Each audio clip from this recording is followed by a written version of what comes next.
Hey there, it's Krista with Krista's Creative Chaos, talking to you about swatching today. So when I get a set of paints, I make a swatch card.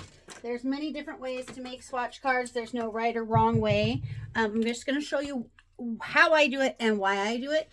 It's a great thing to do when you're not feeling creative. That's a great time to pull out your sets of pens or your paints or different things and swatch them.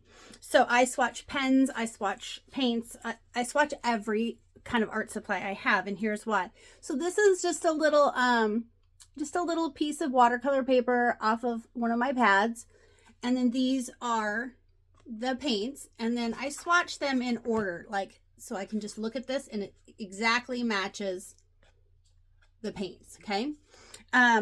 You may have to take a pencil and kind of count. Like I took just a pencil and I just put a little tiny dot because I knew I had 1, 2, 3, 9 across and 9 down. So I did that so I knew that it would all fit on here. If you're somebody who wants it to fit just exactly, you might get out a ruler. That's way more than I'm going to do. But I'm going to show you with this other paint set why this is important. Because when you're trying to do a project, you might be having a limited amount of time. And I don't know about you, but I don't have time to figure out which paint is the color I'm looking for. And this set here that I'm going to tip the camera down and show you, this is a koi watercolor set. I want to show you how different they look when they're actually wet and swatched. Because I would never be able to tell, looking at this palette, the colors that were about to come out of it. So here is the palette. And I feel like it's really hard to tell. So let's look at this color right here. Here's the swatching thing I have for it. It's this color. How would I know that it is that bright pink? Because it almost looks red here. Okay. Then another one that is amazing to me is this one. How do I know it's going to look like this neon orange? I wouldn't know if I didn't have my swatch paper. Another one that is crazy neon is this one and this one. And they look like this and this. So, and this green is a neon green. Now, maybe I was aware of that when I first got the set.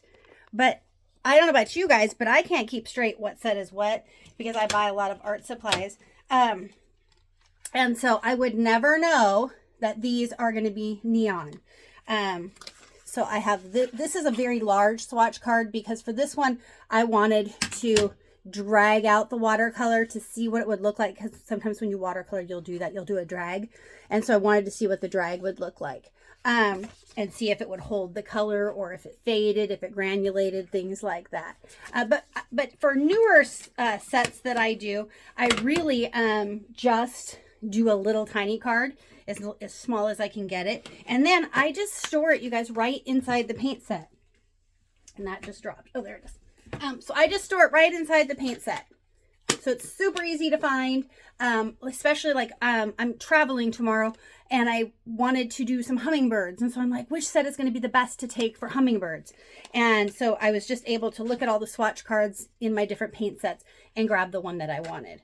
Okay, so there's just a little tip for you about swatching. Oh, one other thing I was going to show you. I've showed this in a different video, but I thought I would show it again. This is my Swatch book, where I just have a little, I liked this book for it. And it's got the name of the set of paints, and then it's got the swatches in it. I also do the pens, like my Posca pens. Any set of pens I get from anywhere, and it'll tell you like the number of the pen. Because I have this all the time, have it out when I'm doing projects, because I just don't want to be hunting, or, you know, sometimes you'll put a color on there and you're like, oh, it's not the color I wanted. And maybe you're like 5 colors deep in your project and then you feel like you just ruined it. This is another thing I do. Like, these are pastels, and so I put them on thicker here, and then I take my finger at the end and I smear it, because I want to know what's that going to look like, because on a certain project maybe I'm going to want to do the little smear effect.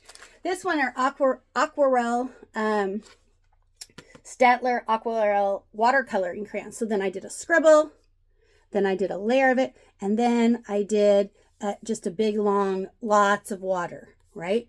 Because that also tells me when I do my project, if I want a certain look, how to get that. This is acrylic ink, and then I put scribbles on top of it because a lot of times when I'm playing with acrylic ink in art, I'm going to write on top of it or journal on top of it, and so I might want to see how well it's going to stand out, how well it's going to hold that.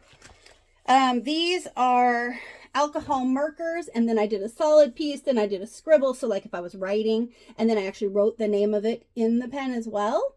So starting a book like this might just save you a lot of frustration. Hope you guys are having a wonderful day. Like and subscribe. Thanks.